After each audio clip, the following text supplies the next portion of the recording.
चलिए, पिछली वीडियो में हम बात किए थे ये लेंस के बारे में, जिसमें हमने देखा है कि गोलीय लेंस दो तरह का होता है, एक उत्तल लेंस और एक अवतल लेंस। तो हमने गोलीय लेंस में ये पढ़ रखा है पहले से कि प्रकाशीय केंद्र क्या है, प्रधान अक्ष क्या है, लेंस का द्वारक क्या है और वक्रता केंद्र क्या है। तो थोड़ा सा हमें आप क्या करना चाहते हैं कि फिर से इसको एक्सप्लेन करना चाहते हैं थोड़ा सा, क्योंकि आगे इसी से रिलेटेड है। तो आप यहाँ से देखिए कि गोलीय लेंस जो होता है उसका दो सतह होता है, दो प्रवर्त सतह है। ये एक रहा प्रवर्त सतह और ये एक रहा। अवतल लेंस में देख सकते हैं ये एक प्रवर्त सतह रहा और ये एक इधर रहा। तो अब यहाँ देखते हैं हम लोग कि गोलीय लेंस का दो प्रवर्त सतह होता है। इसका ये मतलब हुआ कि गोलीय लेंस दो गोलों से मिलकर बना होता है, तो उनका दो केंद्र होगा। तो ये रहा पहला केंद्र C1 और ये दूसरा रहा C2। इसका भी दो केंद्र C1 और C2। तो ये इसे कहते हैं वक्रता केंद्र। तो गोलीय लेंस का दो वक्रता केंद्र होती है। अब यहाँ से देख लेते हैं कि अगर इन दो केंद्रों को C1 और C2 को, इन दो बिंदुओं को अगर आपस में मिला दिया जाए इस तरह से और यहाँ भी मिला दिया जाए इस तरह से, तो इससे हम इस लाइन को कहते हैं मुख्य अक्ष।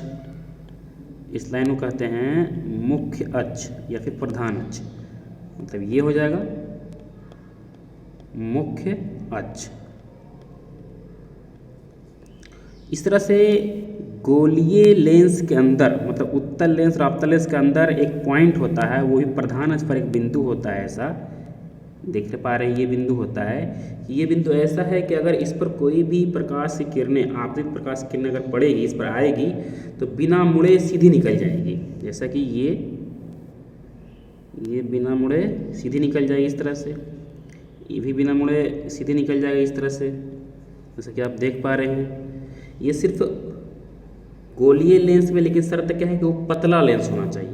पतला लेंस में क्या होगा कि एक ऐसा बिंदु होता है कि वो बिना मुड़े सीधे निकल जाएगी। इसे हम कहते हैं प्रकाशीय केंद्र। इसे कहते हैं प्रकाशीय केंद्र, ऑप्टिकल सेंटर, प्रकाशीय केंद्र।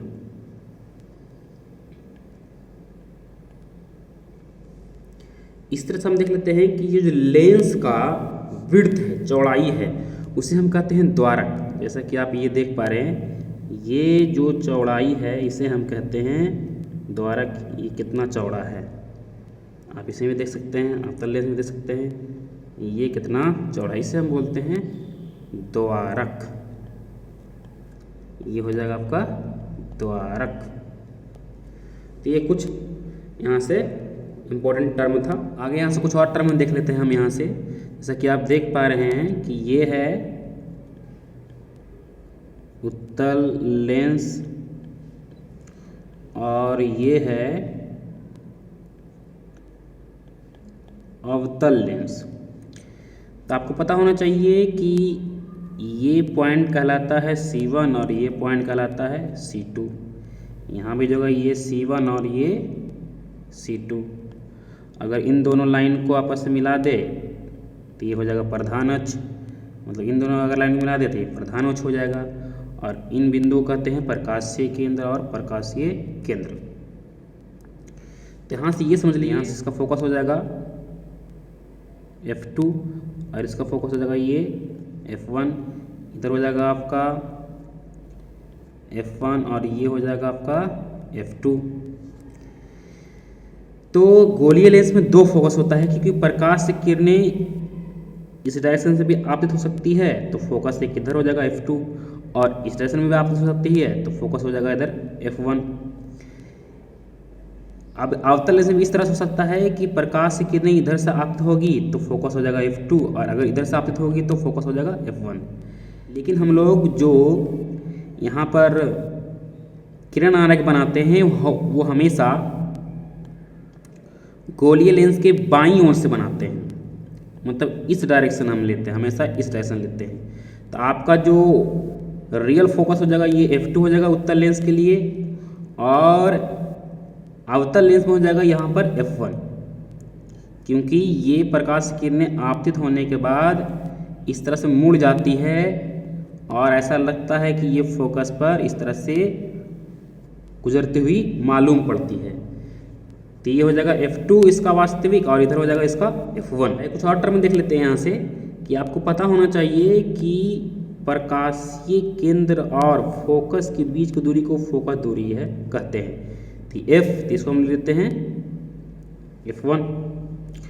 उसी तरह से यहाँ भी इसका फोकस दूरी हो जाएगा प्रकाशीय केंद्र से और फोकस के बीच दूरी को F1 कह सकते हैं। यहाँ पर से आपको ये पता होना चाहिए कि C1 वक्रता केंद्र और प्रकाशीय केंद्र के बीच की दूरी को बोलते हैं वक्रता त्रिज्या, जिसको हम लिखते हैं R से। आप दर्पण में पढ़ रख के आपको पता होना चाहिए। तो यहाँ से भी इसका हो जाएगा R हो जाएगा।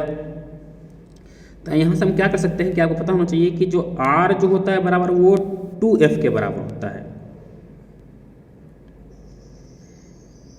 तो यहाँ से हम क्या चेंज कर सकते हैं कि जहाँ पर आप C1 लिखे हैं उस जगह पर आप 2F1 भी लिख सकते हैं। यहाँ भी आप C1 की जगह पर क्या लिख सकते हैं, आप 2F1 भी लिख सकते हैं। तो डायग्राम में हम चेंजिंग करके आपको ये शो कर देते हैं कि एक्चुअल में क्या होगा इसका पॉइंट का नाम। जैसे कि आप देख पा रहे हैं कि यहाँ पर हम क्या किए हैं, C1 की जगह पर 2F1 पुट कर दिए हैं, यहाँ भी 2F1 पुट कर दिए हैं, और C2 जो है 2F2 पुट कर दिए हैं, यहाँ भी 2F2 पुट कर दिए हैं। तो अगर आप जो किरण आरेख बनाएंगे तो यूज करेंगे तो आप यही यूज करेंगे 2F1 और 2F2। चलिए अब यहाँ से हम लोग देखने वाले हैं कि गोलीय लेंस द्वारा प्रतिबिंब प्राप्त करने के नियम क्या इसका मतलब है वो समझ लेते हैं। कि देखिए, जब कोई वस्तु हम गोलीय लेंस के सामने रखते हैं तो उसका प्रतिबिंब प्राप्त होगा, मतलब कैसा प्रतिबिंब बनेगा, किस बिंदु पर बनेगा, उसका प्राकृतिक कैसा होगा, मतलब कि आभासी होगा, काल्पनिक होगा, छोटा होगा, बड़ा होगा, वो देख लेते हैं। लेकिन इसके लिए एक शर्त है कि गोलीय लेंस के सामने हम अगर कोई वस्तु रखते हैं तो उससे प्रकाश निकल कर के गोलीय लेंस पड़ेगा और अपवर्तन के बाद जिस बिंदु पर मिलेगा उस बिंदु पर ही प्रतिबिंब प्राप्त होगा। कहने का ये मतलब हुआ कि प्रतिबिंब प्राप्त करने के लिए, प्रतिबिंब बनाने के लिए कम से कम आपको 2 प्रकाश की किरण आपस में मिले, कम से कम अपवर्तन के बाद प्रकाश की किरणें कम से कम 2 मिले, 2 प्रकाश की किरण मिले, तभी क्या होगा, उस बिंदु पर प्रतिबिंब प्राप्त होगा। अन्यथा नहीं होगा, कम से कम 2 होना चाहिए। 2 से ज़्यादा भी हो सकता है, जरूरी नहीं कि गोलीय लेंस के सामने हम कोई वस्तु रखते हैं तो 2 ही प्रकाश की किरणें वहाँ से निकल करके अपवर्तन होता है, ऐसा कुछ नहीं। बहुत सारे प्रकाश की किरणें अपवर्तन होती है, लेकिन शर्त क्या है कि कम से कम 2 प्रकाश की किरणें अपवर्तन के बाद एक बिंदु पर मिले, तभी उस बिंदु पर प्राप्त होगा प्रतिबिंब। तो आइए हम जान लेते हैं यहाँ से नियम क्या है।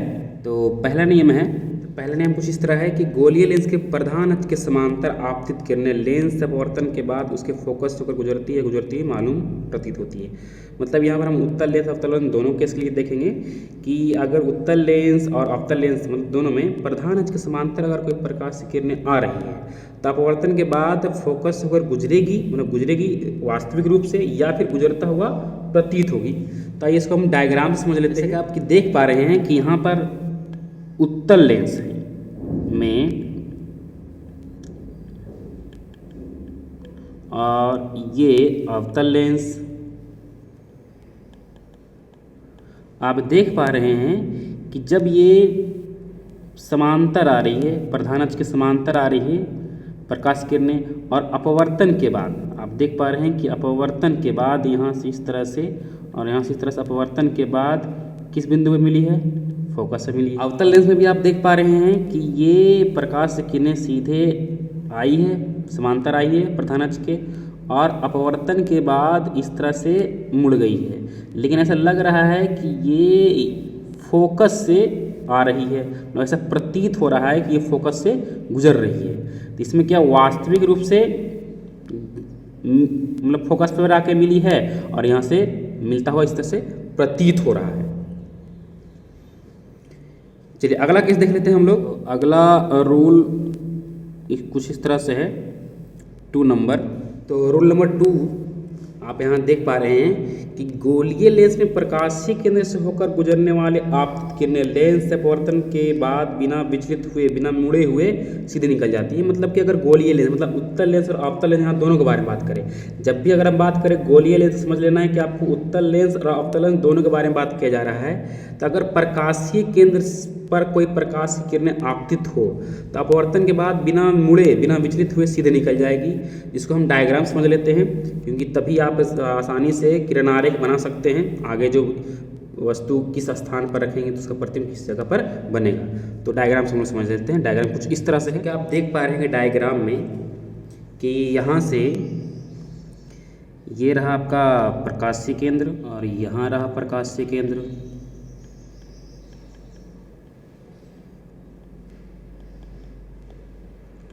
देख पा रहे हैं कि जब प्रकाश की किरणें प्रकाशीय केंद्र पर आपतित हुई है तो बिना मुड़े सीधे निकल गई। इसमें आप देख पा रहे हैं कि बिना मुड़े सीधे निकल गई है। तो आप यहाँ से इस नियम को याद रखिएगा कि जब भी कोई प्रकाश की किरणें अगर प्रकाशीय केंद्र पर आपतित होती है तो बिना मुड़े सीधे निकल जाती है। रूल नंबर 3, जैसा कि आप देख पा रहे हैं कि गोलीय लेंस में जब कोई प्रकाश की किरणें मुख्य फोकस पर आपतित होती है तब अपवर्तन के बाद मुख्य अक्ष के समांतर हो जाती है। मतलब कि प्रकाश की किरणें मुख्य फोकस पर आएगी तो अपवर्तन के बाद क्या होगा, वो समांतर हो जाएगी। जिसको हम डायग्राम से कुछ देख लेते हैं यहाँ से। तो डायग्राम कुछ इस तरह से है। तो डायग्राम आप यहाँ से देख पा रहे हैं कि यहाँ से प्रकाश की किरणें ये मुख्य फोकस पर आपतित हुई है और अपवर्तन के बाद मुख्य अक्ष के समांतर हो गई, जैसा कि आप देख पा रहे हैं। यहाँ भी क्या हो रहा है कि ये मुख्य फोकस पर आपतित हो रही है, ऐसा लग रहा है। तो अपवर्तन के बाद क्या हुआ, मुख्य अक्ष के समांतर हो गई। तो यहाँ से ये हो गया तीसरा नियम। आगे देख लेते हैं उत्तल लेंस द्वारा विभिन्न प्रकार के प्रतिबिंबों का निर्माण। हम देखेंगे उत्तल लेंस में प्रतिबिंबों का निर्माण किस तरह से होता है अलग अलग स्थितियों में। उत्तल लेंस के सामने हम बारी बारी से वस्तु रखेंगे और वस्तु रखने पर उसका प्रतिबिंब किस स्थिति पर बनेगा, मतलब किस जगह बनेगा, उसका सभी का नेचर देखेंगे। मतलब कि कैसा बनने वाला है, काल्पनिक बनने वाला है कि वास्तविक बनने वाला है, छोटा बनने वाला है या बड़ा बनने वाला है। तो पहला स्थिति अनंत पर हो तो हम देखेंगे उसका कि प्रतिबिंब कहाँ बनता है। तो हम आइए इसको हम डायग्राम बनाते हैं इसका, ये डायग्राम किस तरह से होगा। जैसा कि आप फिगर में देख पा रहे हैं कि एक वस्तु रखा गया है। ये वस्तु क्या है, पेंसिल है। ये रहा आपका वस्तु। तो यहाँ से क्या हो रहा है कि प्रकाश की किरणें इस तरह से आ रहा है। आने के बाद ये नियम से ही क्या हो रहा है, अपवर्तन हो रहा है। पीछे हम बताए हैं कि जब प्रकाश की किरणें प्रकाश के केंद्र से गुजरेगा तो बिना मुड़े सीधे निकल जाए, जैसा कि आप देख पा रहे हैं। और ये फोकस पर आपतित होगा तो अपवर्तन के बाद क्या होगा, समांतर हो जाएगा, जैसा कि देख पा रहे हैं। और प्रतिबिंब बनने का शर्त है कि ये प्रकाश की किरणें कम से कम दो आपस में मिले और जिस बिंदु पर मिलेगा वहीं पर क्या होगा, प्रतिबिंब बनेगा। जैसा कि आप देख पा रहे हैं कि यहाँ मिल रहा है तो प्रतिबिंब बन गया ये। तो ये आपका क्या है, प्रतिबिंब है, मतलब इमेज है इस वस्तु का, पेंसिल का। तो आप देख पा रहे हैं कि वस्तु जब अनंत पर है तो प्रतिबिंब कहाँ बना, फोकस पर। आप ये भी देख पा रहे हैं कि पेंसिल का पॉइंट ऊपर है और यहाँ पर क्या है, नीचे है। तो ये उल्टा बना है। और अब ये भी देख पा रहे हैं कि यहाँ पर जो किरण जो है वो वास्तविक रूप से मिला है, तो हम बोलेंगे ये वास्तविक प्रतिबिंब बना है, उल्टा बना है। और यही पता होना चाहिए कि वस्तु जो है अनंत पर है, इन्फिनाइट पर है। ये कहाँ पर है, अनंत पर है। तो वस्तु काफ़ी बड़ा होगा तभी क्या होगा, प्रकाश की किरणें उत्तल लेंस पर आपतित हो रही है, नहीं तो अन्यथा नहीं होता। अगर अनंत पर बहुत बड़ा नहीं है तो, अगर छोटा हुआ तो कैसे आएगा। तो बहुत बड़ा है और यहाँ प्रतिबिंब क्या बना है, बहुत ही छोटा बना है। तो देख लेते हैं कि प्रतिबिंब जो बना है वो कहाँ बना है, तो फोकस पर बना है। दूसरा एक ऐसा है, वास्तविक है। तीसरा ये उल्टा है और बहुत ही छोटा है। केस नंबर 2, जब वस्तु अनंत और 2f1 के बीच में हो तो देख लेते हैं कि इसका डायग्राम किस तरह से होगा और प्रतिबिंब कहाँ बनेगा। चलिए डायग्राम आप देख पा रहे हैं कि जब वस्तु कहाँ पर है, अनंत पर और 2f1 के बीच में है, एक वस्तु रखा गया है यहाँ पर। तो देख रहे हैं कि ये वस्तु से प्रकाश से किरणें समांतर आ रहा है प्रधान अक्ष के, तब अपवर्तन के बाद क्या होगा, फोकस से पास होगा, ये नियम बताए थे। और यहाँ देख रहे हैं कि प्रकाश से केंद्र से पास हो रहा है तो सीधे निकल जाएगा, और ये दोनों प्रकाश की किरणें इस बिंदु पर मिला है तो F2 और 2F2 के बीच में मिला है तो प्रतिबिंब ही बनेगा। देख पा रहे हैं कि यहाँ से उल्टा बना है, छोटा ही बना है, वास्तविक बना है, इसका प्राकृतिक पहला नंबर हो जाएगा कि प्रतिबिंब कहाँ बना है, तो प्रतिबिंब जो हो जाएगा वो F2 और 2F2 के बीच। दूसरा हम देख लेते हैं कि ये जो बना है कैसा बना है, वास्तविक बना है,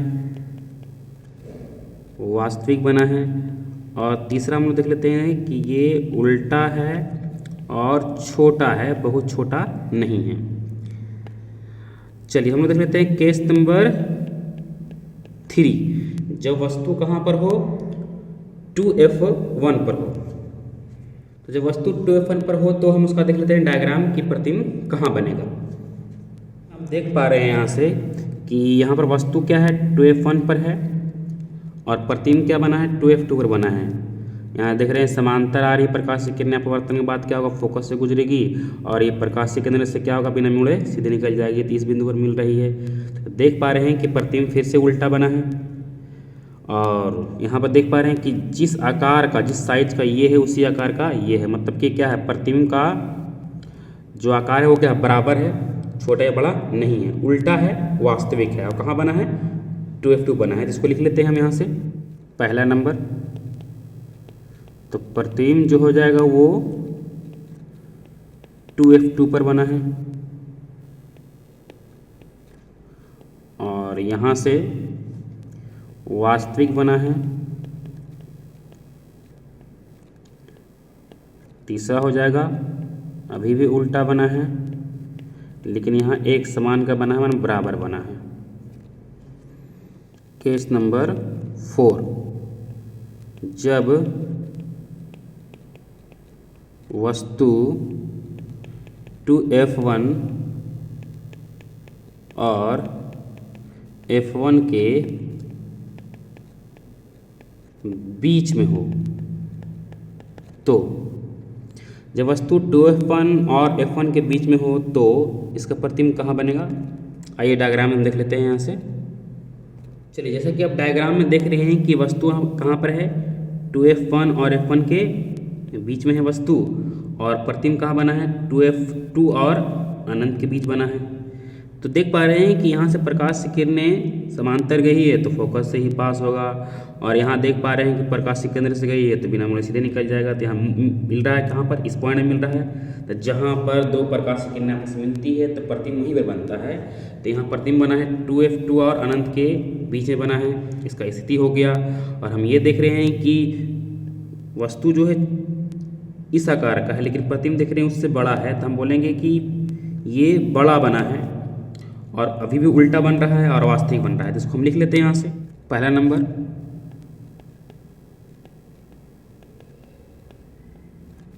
चलिए, प्रतिबिंब जो है वो बना है 2F2 और अनंत के बीच, अनंत के बीच। दूसरा नंबर है अभी भी वास्तविक है, वास्तविक कटान से ही बन रहा है।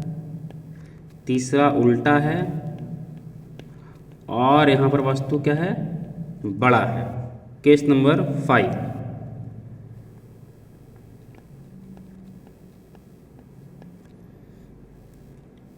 जब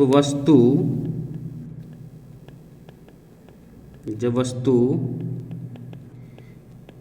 F1 पर हो तो, अब यहाँ देख रहे हैं कि जब वस्तु F1 पर हो तो प्रतिबिंब कहाँ बनेगा। आइए इसको डायग्राम देख लेते हैं हम लोग। चलिए, जैसा कि आप देख पा रहे हैं कि वस्तु कहाँ पर है, F1 पर है, फोकस पर है, और प्रतिबिंब जो बन रहा है वो कहाँ बन रहा है, अनंत बन रहा है। मतलब ये समांतर है, ये आगे जाकर मिलेगा, कहाँ पर मिलेगा, अनंत पर मिलेगा।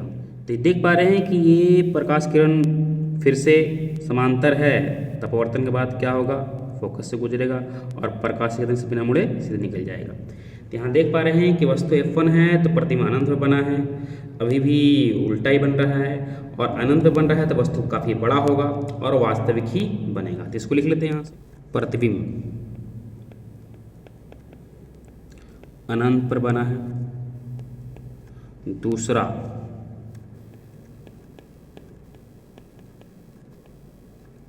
वास्तविक बना है, तीसरा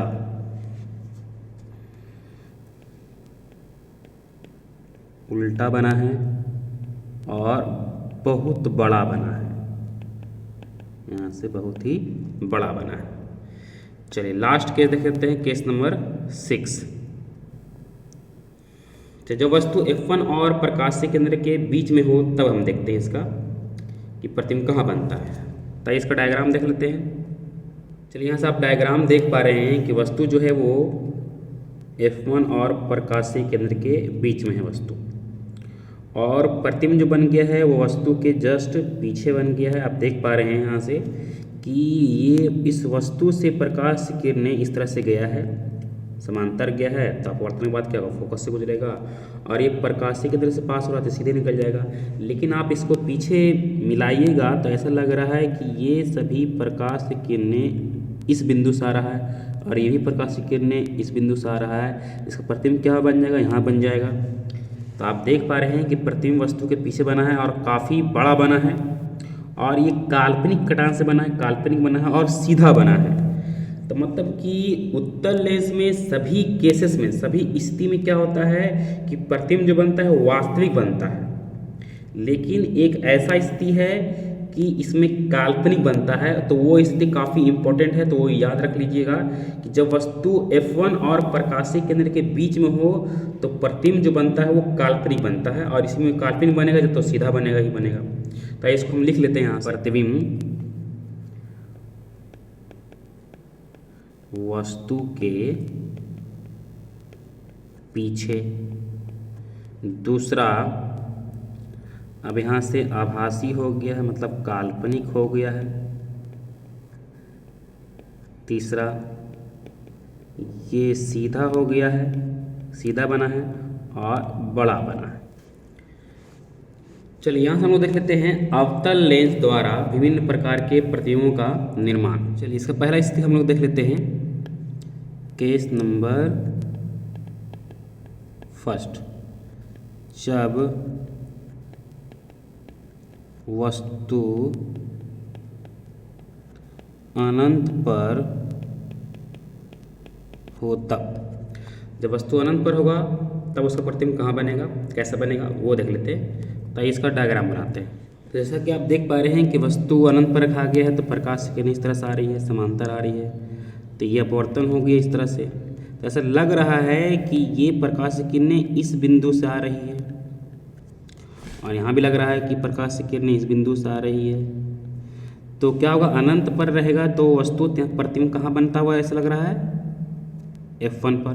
तो प्रतिबिंब कहाँ बनेगा, फोकस से बनेगा। अब ये भी देख रहे हैं कि काल्पनिक बन रहा है, और काल्पनिक बनेगा तो सीधा बनेगा, और बहुत ही छोटा बन रहा है क्योंकि ये पॉइंट हो गया है, बिंदुवत हो गया है। तो पॉइंट है तो बहुत ही छोटा है। तो इसको हम लिख लेते हैं यहाँ से, पहला नंबर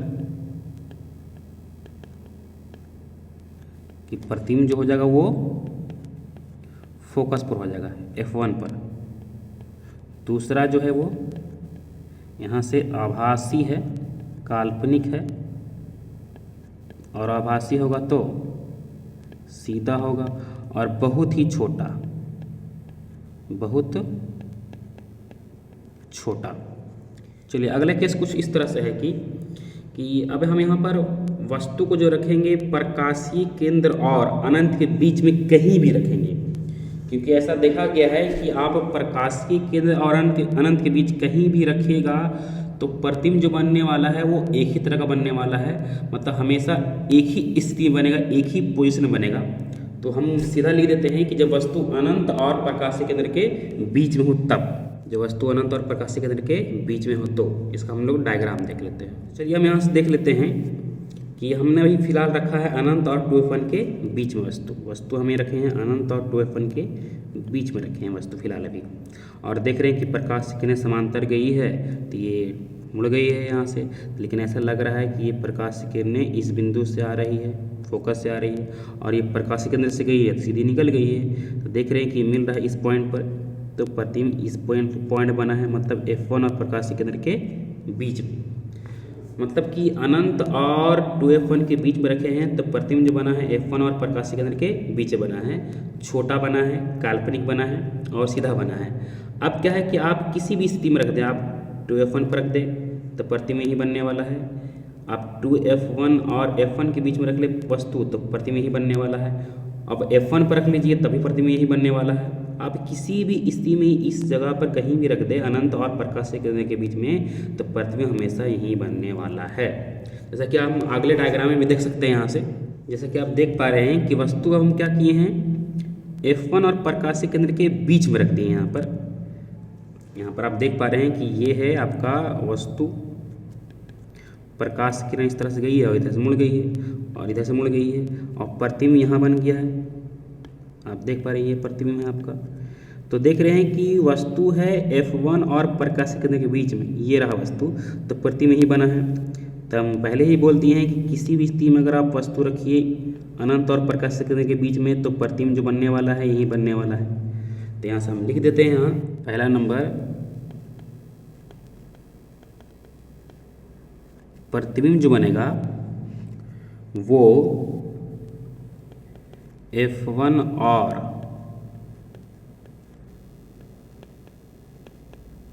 प्रकाशीय केंद्र के बीच में। दूसरा हो जाएगा ये आभासी बनेगा। तीसरा सीधा बनेगा और सभी स्थिति में क्या बनेगा, ये छोटा ही बनेगा। चलिए फिर आगे हम मिलते हैं नेक्स्ट वीडियो में।